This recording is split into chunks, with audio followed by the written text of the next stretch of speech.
আরে দেখ দেখ, একটা ভিক্ষুক। চল চল বিটলু, ওর টাকাগুলো হাতিয়ে নি। হ্যাঁ হ্যাঁ, চল চল, ওর থালায় তো দেখছি ভালোই টাকা আছে। সাহায্য করুন, আমাকে 2 টাকা দিয়ে সাহায্য করুন। আমাকে 2 টাকা দিলে 200 টাকা পাবেন। যে যা পারেন তা দিয়ে সাহায্য করুন। শুনেছিস বাবলা, ভিক্ষুকটা কি বললো? আরে হ্যাঁ রে হ্যাঁ, সবই শুনেছি। চল মজা নেওয়া যাক, তবে তার আগে আমাকে 2 টাকা ধার দে। সবের মধ্যে আবার টাকা ধার চাচ্ছিস কেন? আরে এত কথা না বলে দে তো, তোকে একটু পরে 10 টাকা দিচ্ছি। তুই দেখছি আমাকেও বোকা বানাচ্ছিস বাবলা। আরে ভাই দে না, টাকাটা দিয়ে দিচ্ছি তো। বিটলু তার পকেট থেকে 2 টাকা বের করে বাবলার হাতে দেয়। বাবলা টাকাটা নিয়ে ভিখারির থালায় দান করে। এই নিন ভিখু আঙ্কেল, 2 টাকা নিন। বেঁচে থাকো বাবা, বেঁচে থাকো, তোমাদের জন্য দোয়া করি। ধন্যবাদ ভিখু আঙ্কেল। আরে বেটা, পরে ধন্যবাদ দিস। নে এবার গুনে গুনে 200 টাকা নিয়ে নে। এ কি করছো বাবা? আমার টাকা তোমরা কেন নিচ্ছ? রেখে দাও বলছি, রেখে দাও। তোমার টাকা কেন আমরা নেব? আমরা তো আমাদের ভাগের টাকাই নিচ্ছি। তোমাদের টাকা মানে? তোমাদের টাকা কি করে হয়? তোমরা তো মাত্র 2 টাকা দিয়েছো। এই যে নিয়ে নিলাম আমাদের 200 টাকা। তুমি তো বলেছিলে 2 টাকা দিলে 200 টাকা দেবে, তাই তোমার কথা মতোই 2 টাকা দিয়ে 200 টাকা নিয়ে নিলাম।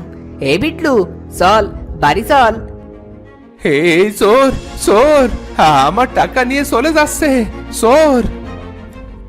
ভিখারির কথা শুনে কয়েকটা লোক বাবলাকে ধরে নিয়ে আসে। এই বেটা, ভিখারির টাকা চুরি করেছিস কেন? দে ওর টাকা ফেরত দে। কি বলছেন কাকু? আমি কেন ওর টাকা চুরি করব? সে আমাকে বলেছে 2 টাকা দিলে 200 টাকা পাবো। কি ভিকু কাকু, এ কথা বলেননি আপনি? আপনি কি সত্যি এই কথা বলেছেন? হ্যাঁ বাবা, বলেছি। তবে দেখেছেন কাকু, সে হ্যাঁ বলেছে, তাই আমি তার কথা মতো 2 টাকা দিয়ে 200 টাকা নিয়েছি। বলুন, এটা কি চুরি হলো? না তো, তুই তো ঠিক কথাই বলেছিস। এই বেটা ভিখারি, তুই মানুষকে যদি কখনো মিথ্যে অপবাদ দিস, তোকে এই গ্রাম ছাড়া করে দেব। এরপরে সবাই চলে যায়। ভিখারি তার কষ্টে 200 টাকা হারিয়ে কাঁদতে থাকে। কি হয়েছে ভিখারি আঙ্কেল? আপনি গাছের নিচে বসে কান্না করছেন কেন? আর বলো না, সব জায়গায় আমার দুঃখ। খোদা আমার কপালে এই বুঝে লিখে রেখেছে। আল্লাহ যা করে আমাদের সবার মঙ্গলের জন্যই করে। হয়তো সামনে আপনার জন্য আরো ভালো কিছু অপেক্ষা করছে। ভালোর জন্য? আমার ভালোর জন্য কিছুই নেই গো মা। আজ 2টো ছেলে আমার ভিক্ষে করা 200 টাকা ছিনিয়ে নিয়ে গেছে। তুমি জানো না কত কষ্টে আমি ওই টাকা পেয়েছিলাম। এখন আমি কি খাবো, কি খেয়ে বেঁচে থাকবো? ও, তাহলে এই কথা। আচ্ছা, আপনি আমাদের বাড়ি চলুন। আমার মা আজ মুরগির ঝোল রান্না করেছে। ভিখারিকে নিয়ে সেতু তার বাসায় যায়। সেতু তার মাকে ভিখারির কথা খুলে বলে। ও, তাহলে এই কথা। আচ্ছা সেতু, তুই তাকে নিয়ে বস, আমি খাবার নিয়ে আসছি। সেতুর মা ভিখারিকে খাবার খেতে দেয়। ভিখারি পেট পুড়ে খেয়ে নেয়। আজ তাহলে আসি মা। হ্যাঁ আঙ্কেল, আবার আসবেন কিন্তু। হ্যাঁ ভাই, যখন আপনার খিদে পাবে তখনই চলে আসবেন। ভিখারি চলে যায়।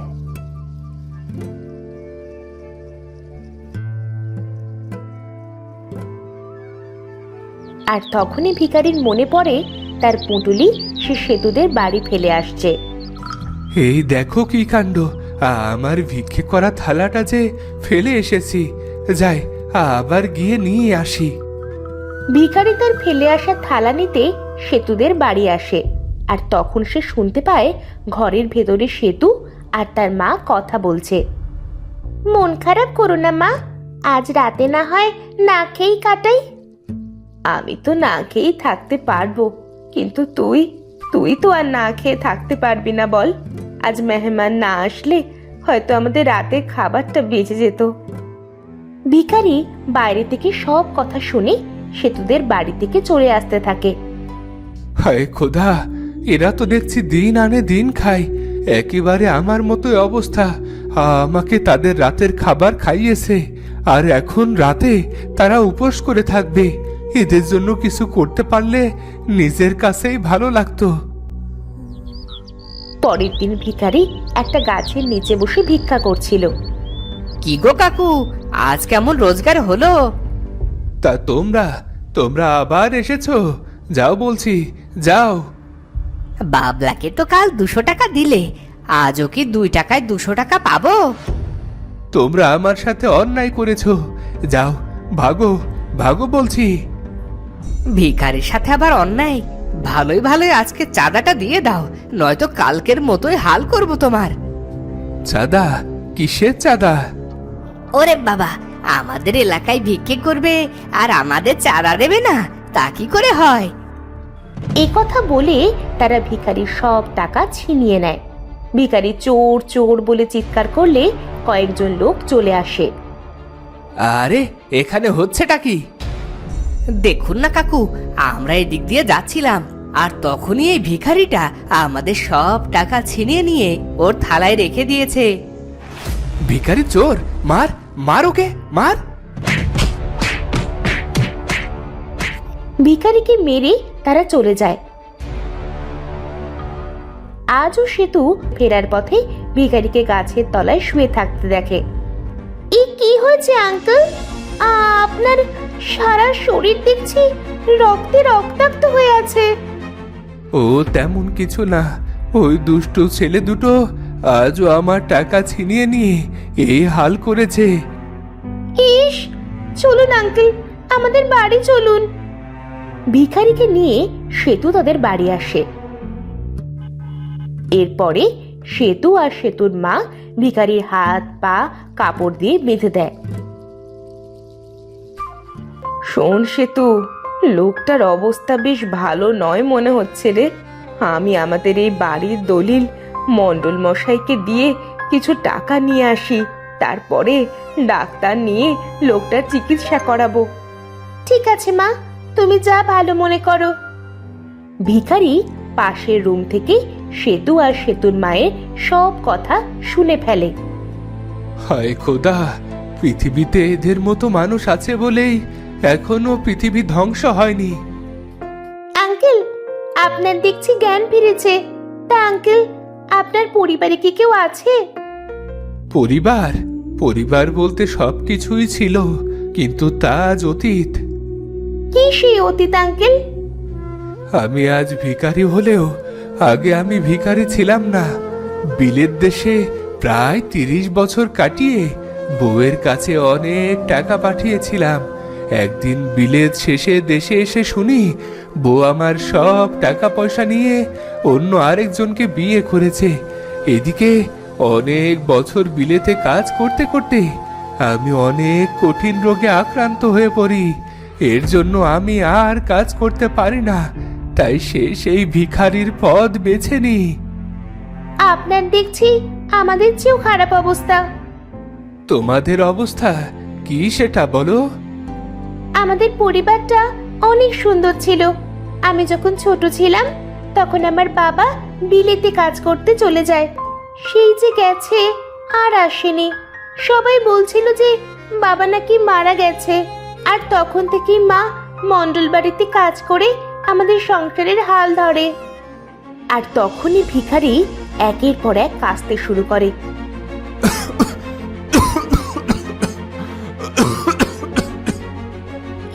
কি হলো? আপনি কাশছেন কেন? আমার মনে হয় আগের রোগটা আবার বেঁকে বসেছে। আপনি অপেক্ষা করুন, আমি এক্ষুনি ডাক্তার নিয়ে আসছি। সেতু ভিখারির অবস্থা কঠিন দেখে ডাক্তার আনতে চলে যায়। এদিকে আমার থাকাটা একেবারে ঠিক হবে না। আমি এদের আর কষ্ট দিতে চাই না। আমার এখনই এখান থেকে চলে যাওয়া উচিত।